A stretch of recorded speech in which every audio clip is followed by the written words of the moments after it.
Can you guys hear me? Okay, sweet. Thank you for your patience. Hello, everyone, and welcome to Politics and Prose Bookstore. My name is Cloud. I'm an event staffer here at Politics and Prose, where we now hold in person and virtual events, along with partnered and supported events, trips, and classes. For a full list of everything we offer, please go to our website at politicsandprose.com. First, before we get started today, I'd like to ask you to please silence your cell phones to not disrupt the event.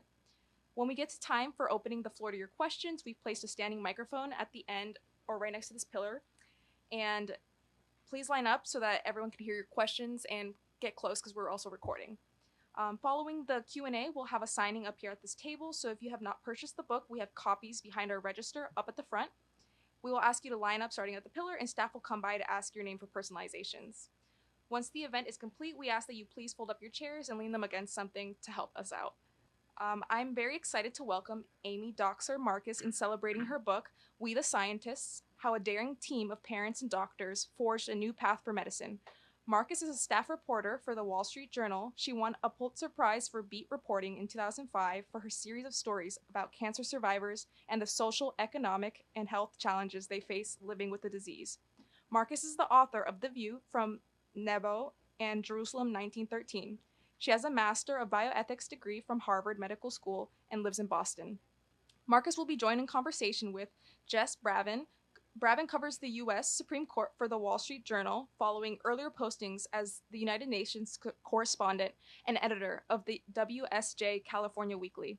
His books include The Terror Courts, an account of military trials at Guantanamo Bay, and Squeaky, The Life and Times of Lynette Alice Frum, along with contributions to violence in America. He is a graduate of Harvard College and holds a law degree from UC Berkeley.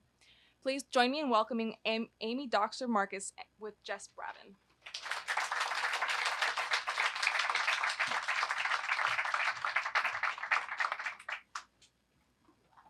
Thanks. Well, thank you all for coming. Thanks, Politics and Prose, for hosting Amy here on her book tour. Is this your first out-of-town stop on the book tour? Yes. Okay. Happy to be in our nation's capital. So it's a historic night for a lot of reasons. Well, you know, the book is called We the Scientists, and I think that Amy asked me to be her interlocutor because it recalls a document that I usually have to deal with, the Constitution, We the People. We the Scientists is a nod to the fact that in this story, the people and the scientists begin to break down some of the barriers that have separated the way they approach some of the important medical questions of our time. So that's the basis of the book. It's a compact but very compelling story. It's very human. It's touching, and it's also serious. There's not a lot of laughs, I'm afraid, in this one. But it is important nonetheless. And I thought maybe we could start with Amy telling us a little bit about the book and why, when you've heard some of the other titles that she's written, why she came next to write about this one. Well, I want to thank Jess for, spending his weekend with me. Really appreciate it. We've known each other since college, and now colleagues. So it's so nice to be with someone who's seen you from age 18 on. It's very touching. I'm still trying to come close to being the kind of journalist she is. So right. maybe another lifetime that'll happen. That's very sweet and not true. He's a great journalist. But yeah, no, I'm so glad everyone's here. So many friends and family and people I've interviewed and people I've written about, and so many colleagues I see also. Hi, Liz. So it's so great to be here. This book, like many sort of passion projects, has its origin in a personal story. My mother was diagnosed with metastatic gallbladder cancer. And at the time, I was working on my series of stories about cancer patients. And I knew every oncologist practically, from my beat, just from my work. And I called every single one of them, and I did research. I went full Wall Street Journal. Like, I was not her daughter.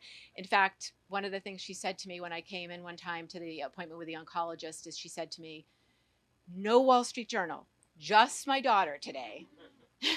And then other times when she wanted me to ask a lot of questions, she's like, go full Wall Street Journal. But what I found from my research was there wasn't a lot happening for her type of cancer because the kind of cancer she had was a rare cancer. And when I dug into this phenomenon of why there are so many advances, and thankfully, thankfully, so many advances in the cancer sphere, why are people that have very rare cancers being left out? When I started pursuing that question, I realized that people with rare diseases of all kinds were being left out. And that question sort of set me down this path. I received a grant and took some time off from my job at the Journal and decided to sort of examine what are some of the policy obstacles, what kind of changes can be made to improve the way rare diseases are treated and drugs are developed for them. And one of the people that I actually had asked for advice about, my mom, called me one day and said, if you want to meet some people who are pursuing an innovative model, let me introduce you to some parents. Their children have a rare disease called Niemann-Pick disease type C. It's one of a group of lysosomal storage disorders. There's over 50 of them. Some may be more familiar to you, like Tay-Sachs disease, for example, is a lysosomal storage disease.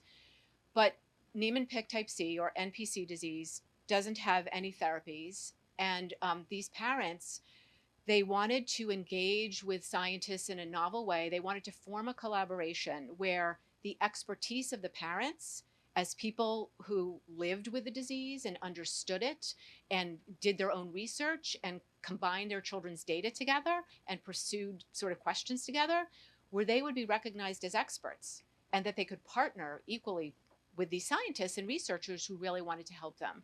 And that sort of, I got to know many of them.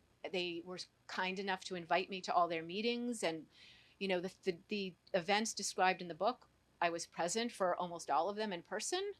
And that sort of launched this whole project. One of the really, I think, valuable parts of the book is when you really lay out, and something I hadn't really thought about, is how very differently the scientific community and people look at these kinds of questions. That what the scientists are after, it really is not the same as what patients are after. Can you talk about that? What is the difference between the way that these parents are looking at the problem and the researchers who do have expertise? Yeah, that's a really great question and very kind of important insight into what the dilemma was at the core of this, because as I write in the book, the scientists and the doctors and the government policymakers that got involved in this project are wonderful, wonderful people with great hearts, really, and really went all out to work with the parents.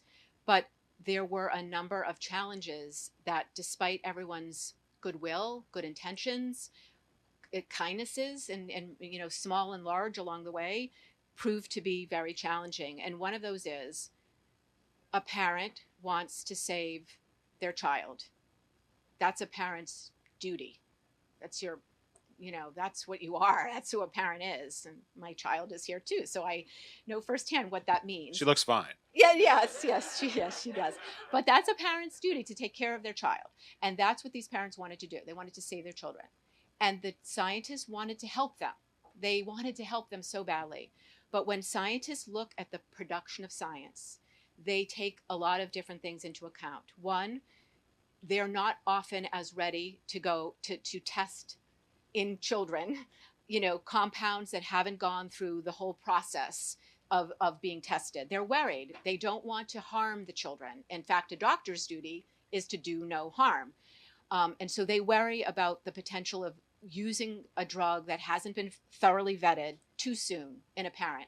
Whereas a parent who knows that their child has a fatal or life-threatening disease may be more tolerant of taking on a risk than the scientist is, and that's one problem. The other kind of main problem is that in order for the FDA to approve a compound, or for a doctor to end up prescribing it in any way or suggesting in any way, they need to rely on what they call generalizable knowledge, they need to have knowledge that won't just apply to a single patient, but that they can be certain will apply to a group of patients. And that can take longer to get. And that can require setting up formal clinical trials. Whereas some of the parents in this collaborative wanted to get the process going more quickly by seeking access to the drug, by getting permission from the FDA through compassionate use, which is a program that the FDA runs in order to allow people that have a life-threatening disease and no medically available treatment to get access to compounds earlier in the process. But if you do that, you may not get generalizable knowledge from it. You may just be helping the person who takes it. And these sort of like dilemmas, how can we help the children who are alive now? How can we also benefit children who may be born in the future with the disease? That was a sort of running question and undercurrent of debate, of anxiety, of tension in, throughout the project. Now, the time period you're talking about, it's 10 years, right? I mean, it's this is a significant process, right? When did you first start meeting with these parents and these researchers, and how did you get from there to the finished book? So what was really amazing to me is that I met the parents in 2007. I met them a few months after my mother passed away. So I was in this sort of emotionally kind of like open and vulnerable spot. And then I encountered these. That was 3 presidents ago for Washington. 3 presidents ago. Yes, yes. I met them, and I met them in 2007. And at the time, their goal was to identify a drug that they could get into a clinical trial within 3 to 5 years, which would be a very dramatic kind of shortening of the typical process. And they did succeed in reaching that goal. They did find a drug and they did get a clinical trial going in that period. But as clinical trials sometimes often happen, it took a long time to try to get the results, and then the results weren't quite what was needed, and more testing had to be done. So it became a very, very long process, and I didn't want to let it go. Like I felt invested in understanding, what they were going to end up doing. Would the drug get approved? If it didn't get approved, what would they do? What would they do if the trial didn't work? I mean, I kept wanting to know what the answer to the question was going to be. And so I just kept reporting on it. Do you want to just for a moment explain what the symptoms of NPC disease are, and why it is so heartbreaking for a parent who sees that, and certainly for a child who has it? Mm-hmm. It's a cholesterol metabolism disorder, and the cholesterol gets stuck inside a compartment of the cell called the lysosome, and instead of being processed in the proper way, it can't get out, and so it starts to build up. And sometimes you don't know that something's wrong initially. Some parents do have early signs. Sometimes the children are born and they have jaundice, or they might have an enlarged spleen that a pediatrician picks up on. But one of the challenges with this condition is that it's not noticed right away. But as the cholesterol builds up in neurons and other cells of the body, it has serious and devastating complications. And often children lose the ability to talk and to walk, to swallow, and they eventually pass away. And you can get diagnosed as an adult, but a lot of times it's found more frequently in the children. And typically, if it's diagnosed in childhood, the children typically don't live past age 19. So it's a very devastating illness. And, the parents understood that the drug development arc could take a long time, even if they sped it up. And so, that was a challenge to could we accelerate the process fast enough? The symptoms sort of progress. So you're not going to be able to totally stop everything, but their vision was that they could either slow it down or arrest it, or even buy some time, so that additional research could be done to eventually find a cure. One of the things that happened is that in a sense, history caught up with your project because we had the COVID pandemic, and that really, I think, accelerated a lot of the interaction between ordinary people and the scientific community. And we saw the FDA and National Institutes of Health sort of both have to speed up what they're doing and deal with a much larger constituency. What are the, are there any parallels? I mean, what did you learn from this experience that helped inform your reporting on and understanding what happened when COVID began to touch everybody? A brand new disease that really nobody knew that much about. Yeah, I mean, one of the things that the parents in the NPC project said from the very beginning is that they built on the work of others. There's a long history of patients and activists who want to accelerate drug development, who want to be treated as equals or at least have a seat at the table when important decisions are being made. I'm sure many people in this audience are familiar with ACT UP and HIV activism, breast cancer advocates, mental health, disability, nothing about us, without us. Like, I mean, there's a long, very amazing and inspiring tradition. And I think that all the people I've met always feel that they've built on what has come before. With COVID, one of the things I think that was so interesting and different about it was that, at least in the beginning, there were no experts. I mean, one of the things that happens with parents who are trying to make change with the children with rare diseases is that even if there's not a lot going on, you can usually find an expert. There's usually at least one researcher who's studying the disease, and sometimes there's more. And there's doctors who treat people that have the condition. So there's existing experts, and you're up against that. Like, I'm an expert too, but maybe I'm not recognized as such. COVID offered an opportunity for people to sort of be a little bit more humble and say, none of us are experts. And if none of us are experts, then we can all bring something to the table with our expertise. We can be informed about our own experiences with the illness. And with patients that are now called long COVID patients, who have symptoms that last for longer periods that, and don't immediately abate, I think that they recognize that they were asking questions about their illness that doctors weren't, not to fault them. They were trying to save people's lives and it was a pandemic, but like the doctors weren't recognizing certain things the patients were. And one of the things that struck me, like sort of towards the beginning, is I was reading the NIH director's blog. Francis Collins at the time was the director, and he wrote this blog, and he noted in this blog about citizen science with COVID. And he cited a paper that had been written by the long COVID researchers / patients. They were patient researchers. They were citizen scientists, whatever name you want to give to them.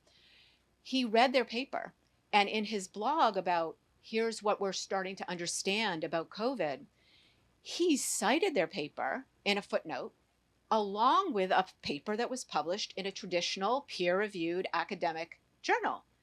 I looked at that and I said, wow, this is how it should be. No one is saying that patient researchers are going to take over medicine and that we don't need doctors and that we don't need scientists and we don't need policymakers and we don't need the FDA or the NIH. We need everyone.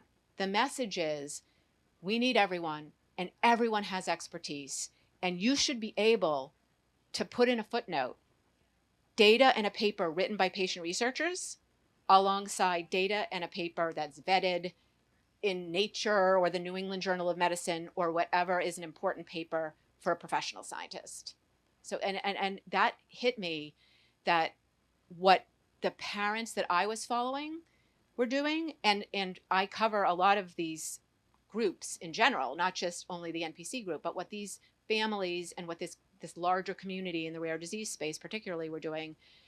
This was an evolution that in some ways all their hard work was also starting to pay off for other groups. Because here, Francis Collins had worked side by side with a mom of a child with progeria, a very ultra rare disease as well. She was a co-author on a paper that he wrote too, where they co-discovered the gene, for progeria. So I felt like, wow, it's starting to gain some traction if the head of the NIH is sort of saying, is broadcasting to everyone, this is data and this is data. These are experts and these are experts. And I think that message was what I tried to bring into the book through the story of the NPC collaborative, but not only the NPC collaborative. To me, the message applies to everyone. Is there any downside to this? I mean, I was going. Well, thanks for ruining my question. I was going to say, is there a downside? Like, years ago, people believed in a drug called Laetrile to cure cancer, and it turned out to be it was just a really a fake compound. It didn't work. During COVID, we heard some very prominent people promote cures that turned out to be quack ideas. Is there a danger of at least creating too much noise in the research space that distracts scientists from focusing on more promising ideas? That's a really important question because I think the system itself faces a lot of challenges.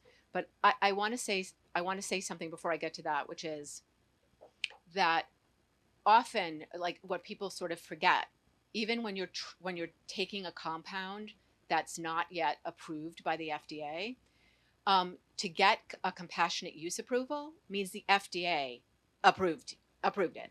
You don't just. I'm not saying that there aren't people who travel to other countries to get access to drugs that aren't available here, try remedies that they hear about on the internet that they may be able to purchase without a doctor's prescription, but for like what we're talking about, a lot of this is done through traditional channels. It may not be official, like FDA approved, but like the parents in my book, for example, the compound that they were looking at is something called cyclodextrin, which was available. They were able to access it because it wasn't under the control or development of a pharmaceutical company initially. They were able to access it, but they didn't access it on their own and just hand it to their kids. They got their doctors to make formal applications to the FDA through compassionate use and did things in a hospital setting and gathered data. So I think that it's nothing new that when someone is scared for their life and there isn't something available, like an official medicine, there can be rumors, there can be internet things that spread, and there can be things that doctors actually think may be good, and they give it to you, and it turns out to be wrong. And in some of COVID, I think what we saw is that there were some hypotheses and there were even medications that various people were touting, including doctors, and people that have official credentials to know. And then as more information came out, they were able to sort out what was working and what wasn't. But like, not everybody is going to accept that. And I think that's part of this sort of broader story, which is an erosion of trust in official kinds of formal channels. Right, and let me just very quickly. We're going to take some questions. Do people have questions? Okay, all right, good. Because I want to see how long I have to vamp. One thing I want to raise is that the parents in this book, they have a horrible dilemma with their children. But these are relatively affluent people. I mean, they're comfortable enough that they can fly across the country to go to meetings. They can invest the time in arguing with the pharmaceutical executives. They can do this sort of thing. Is this an opportunity only for people who are financially comfortable? What I mean, disease and health misfortune can strike anybody. Is this just something for the well-to-do, or is this something that anyone conceivably could get involved in? That's a really important question too, because ensuring access for everyone is a very important thing. And I don't want to discount that when someone is more financially stable, that they're able to invest their own funds in a variety of things. That is very true. But I think also here that not everybody was in the same financial situation. But one of the things I think that is required, even more than money, is the confidence to challenge authority. And it does tend to happen that people who are educated, and people who go to college, people who work in professions where they have to argue their case with their colleagues, they feel more confident challenging when a doctor or a government official, you know, gives them a recommendation. They feel more confident demanding from their government what every citizen has the right and shouldn't have to demand. It should actually not require you to demand it, and yet it does. And not everyone feels confident.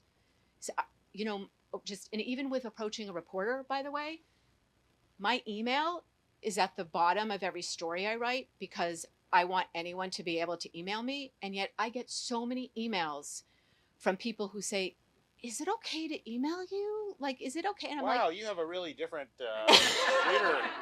readership base then. well, I write about families.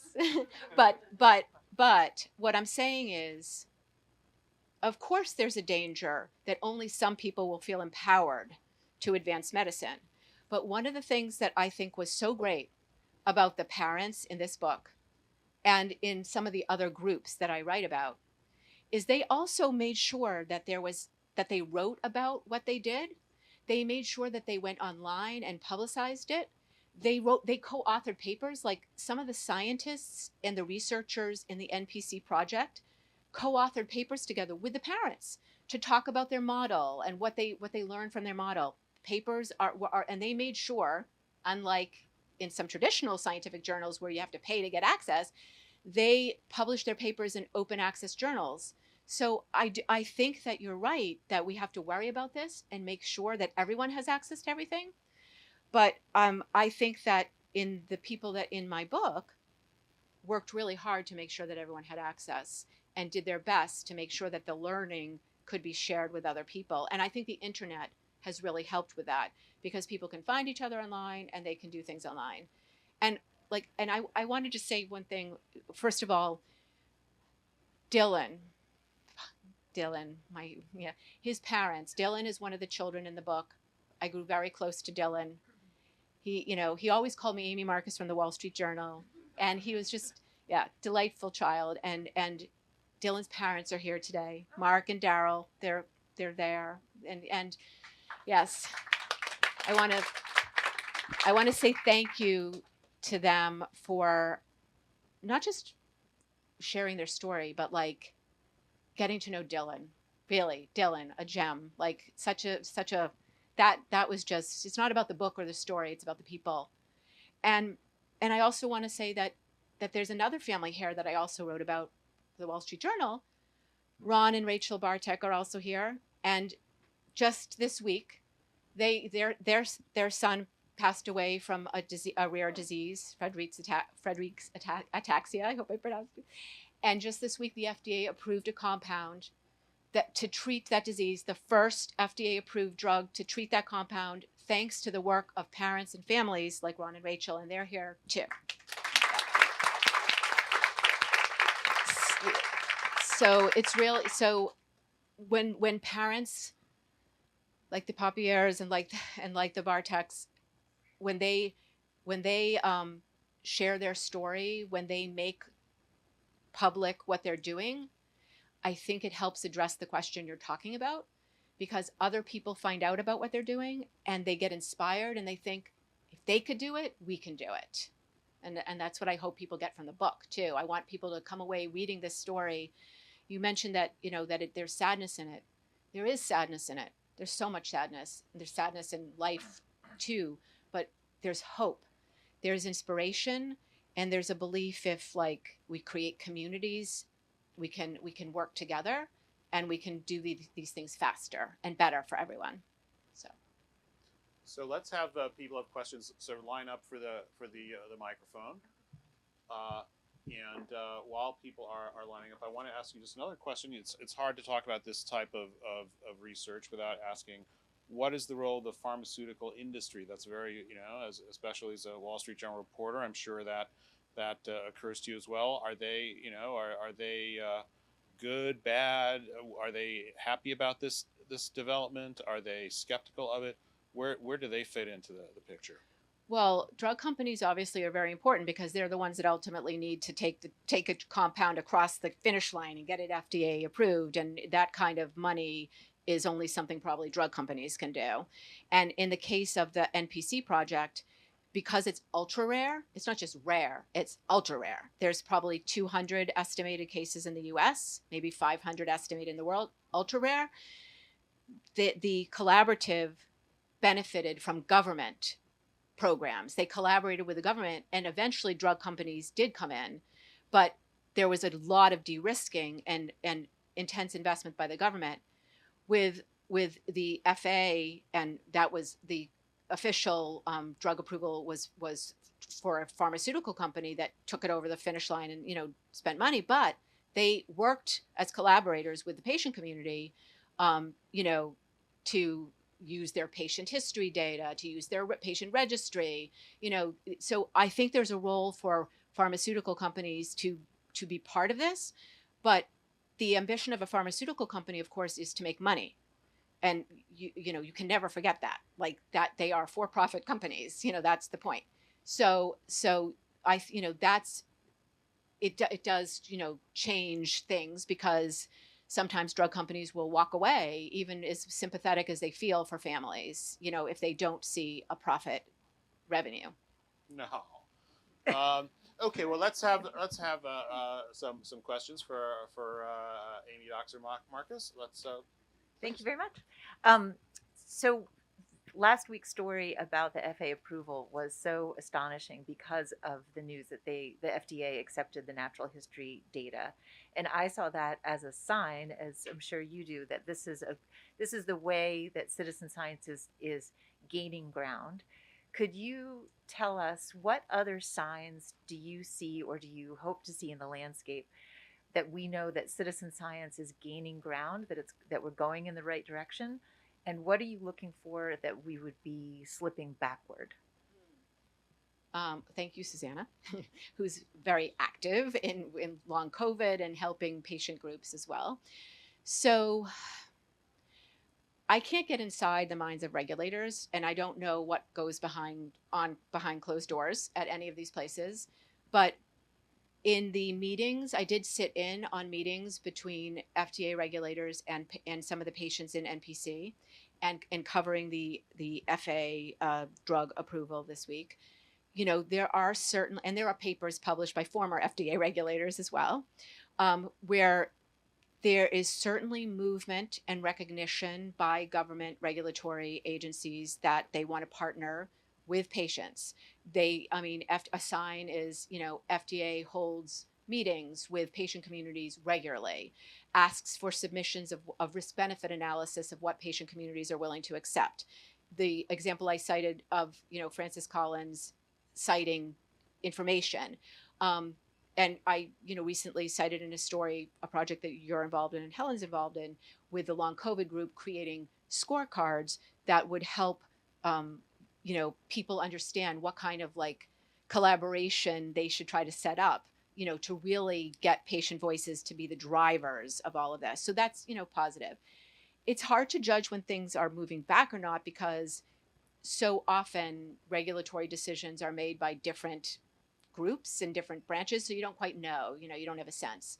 But I think overall there is greater recognition that the patient communities aren't going away, and they're actually getting pretty sophisticated in how they collect their data and how they manage these partnerships.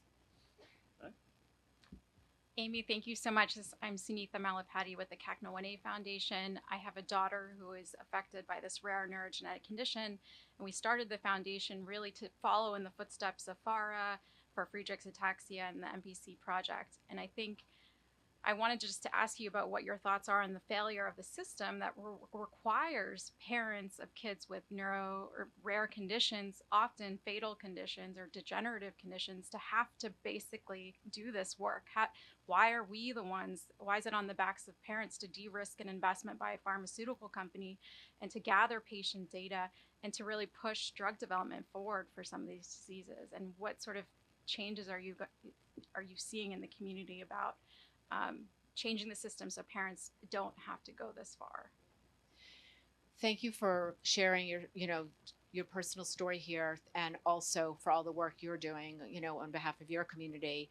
And this is a really important thing. Why do parents, like, they should just be able to parent their children? Why do they have to do it?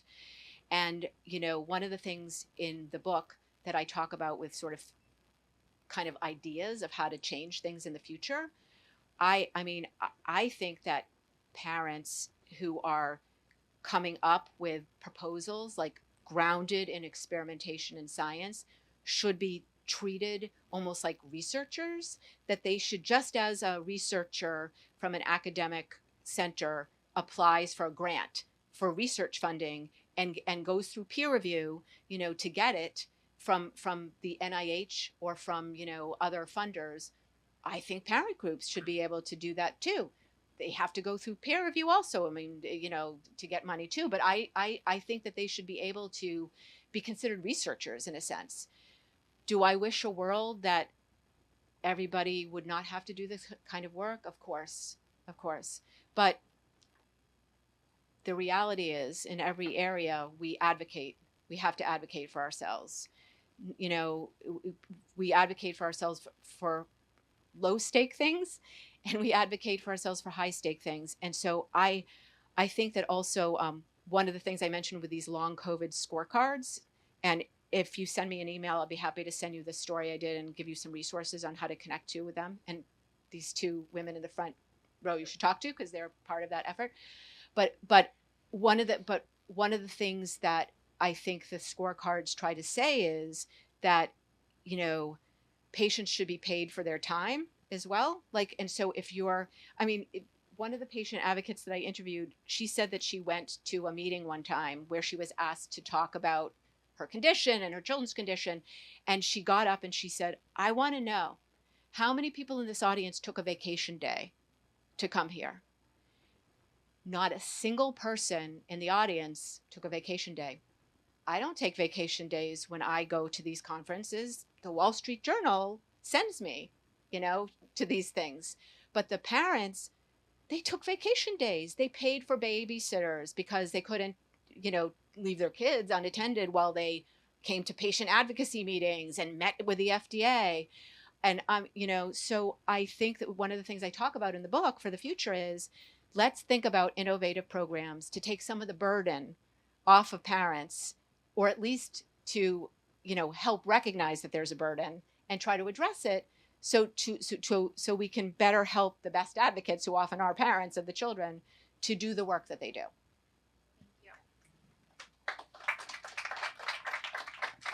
Hi, thanks so much for that talk. I wanted to follow up about the issue of resource allocation that came up with the pharmaceutical question.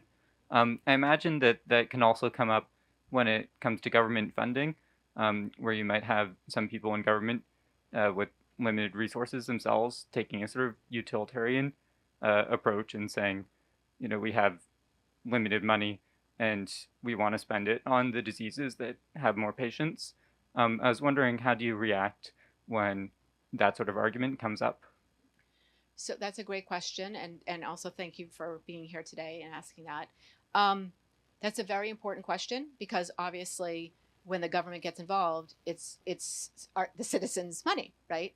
So I think that there are institutes within the government that are dedicated to helping people with rare diseases.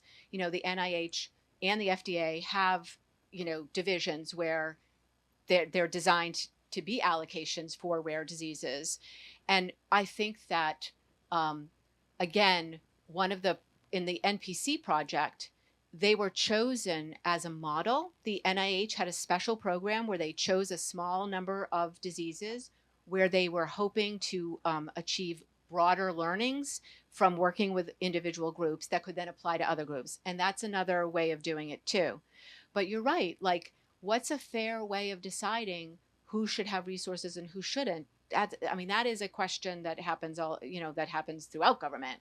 And I don't know if I have a special model to do this, but I think that if groups are allowed to are taught, and there are groups that teach advocates how to be better advocates, teach advocates how to go to the FDA. Like, I think if these learnings can be more broadly distributed, and then they can come in and create partnerships, that it will become less expensive if some of the infrastructure is eventually established. And that, I think that's one of the things I get into also in my policy section of the book. Thank you. Thank you. Hi, I want to go back to something you touched on earlier. First, I applaud what you're doing. In my own extended family, I have people who work on ML4, where the parents have been extremely active in working on looking for a cure, and also getting testing, et cetera, et cetera. So I'm totally in support of this. But in my other life, I also work on conspiracy theories. And what I get so worried about, having watched this during COVID, but in so many other ways, and with the vaccine, et cetera, how do we find the balance? How do we guard against people who would, maybe well-meaning, who would take advantage of this effort, and spreading, whether it's for their own personal profit or just because they become convinced of it?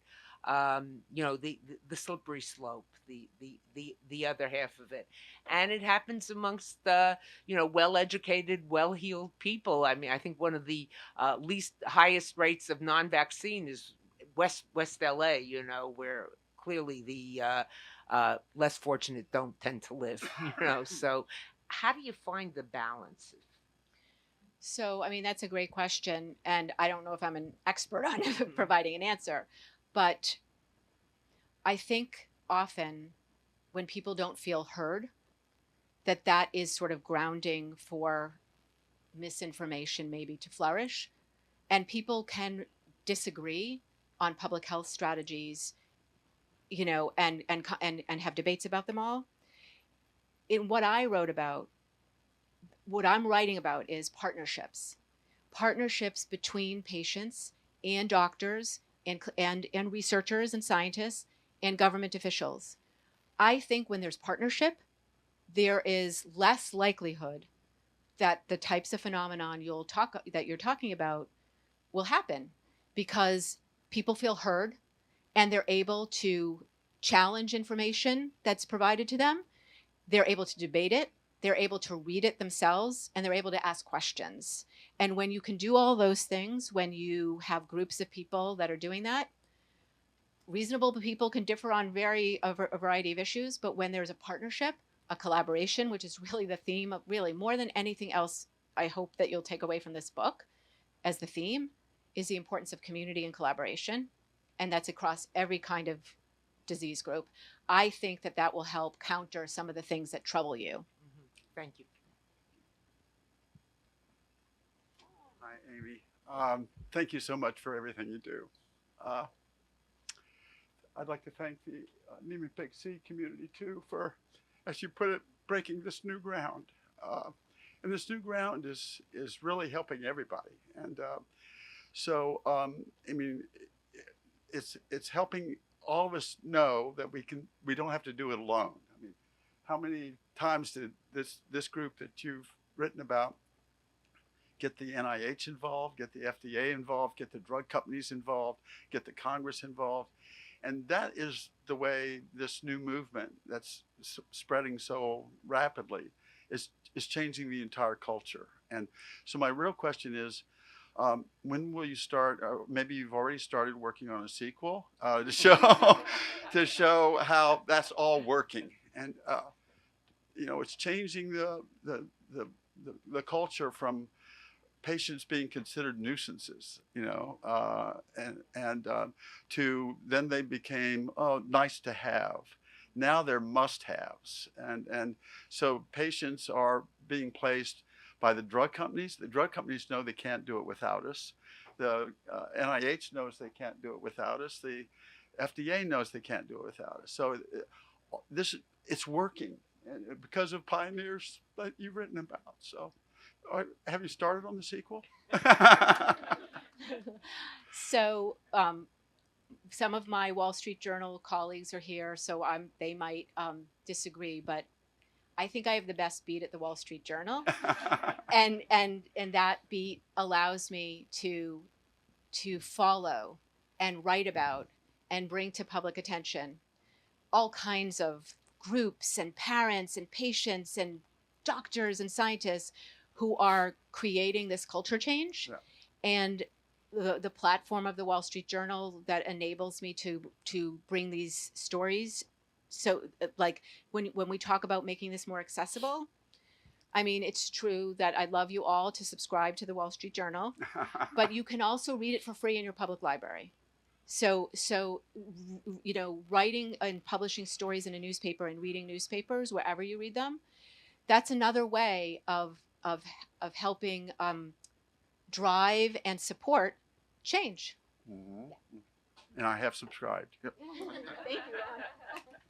Well, I think. All right, let's take one more, and then I think we have to close down because of our little time window here. But please, let's have So just a quick disclaimer, I am a paid consultant for one of the NPC family groups. One of the things that I've seen in the NPC group is that some of the children, you know, respond to a drug and others don't, right? There's kind of a heterogeneity within this. And I think as NPC is ultra rare, there are some kids who are even more ultra rare. And I think as we continue to learn the genetic drivers of some diseases, we're going to have more and more, you know, smaller groups and clusters. And I'm wondering, as you think about the advocacy and the science, you know, how are we going to, how's that going to work when we have like 3 people that just have, you know, this one mutation, or 5 people that have this? How do we get those data? How do we work together? How do we collaborate? I mean, thank you. That's a fantastic and important question. One of the things that I say throughout We the Scientists is that every piece of data is important, and that we can't know, you know, like no one knows when you start any experiment. A scientist doesn't know, a doctor doesn't know, a patient advocate doesn't know when you start an experiment where it's going to go. You have a promising hypothesis and it fails. Something you think will never work, works. So like I write in the book that to sort of address the problem that you're describing, from the very outset, there needs to be rigorous data collection of all types of data. I think traditionally, there's been more emphasis on data collected within a traditional randomized controlled trial, which I understand. That is the model. That's the accepted gold standard for approving, you know, for the FDA to approve a drug. And yet what we're seeing as we understand more about genetics, and as we're able to sort of subtype even common diseases into smaller and smaller, rarer subgroups, that we're going to have to collect data outside of randomized controlled trials as well. I have no personal opinion on how FDA chooses to approve drugs and what data they use. That's up to the regulators. But what I'm saying, what I do argue in the book, is that we need to find a way to collect all the data, because what I have found is a common theme in my reporting, especially in rare diseases, is you get to the end of the clinical trial and you're like, oh my God, that's what's kind of important. Oh, we should have collected that from the very beginning. And sort of to avoid that, I think it would be great if there was a way to set up a collection system and how you fund it. I mean, there's a lot of questions on how to do this, but like there's so many creative, smart people, especially in the space of rare diseases. I mean, I think they could come up with a way to do this.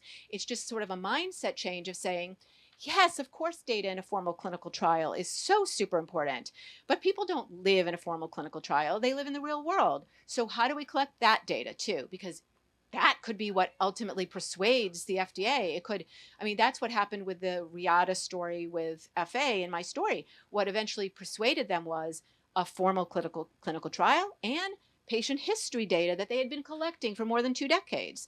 So that kind of model where you collect all the data, I think could be very effective for addressing the question that you raised. Yeah.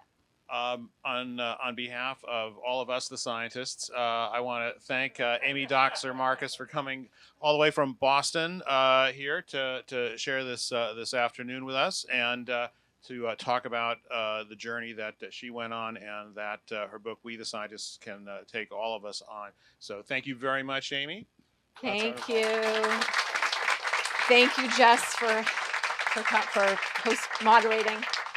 And I don't know where the bookstore folks are, but I'm going to sign if you want to see. Yes, and please come and get your autographed copy. Yes. Here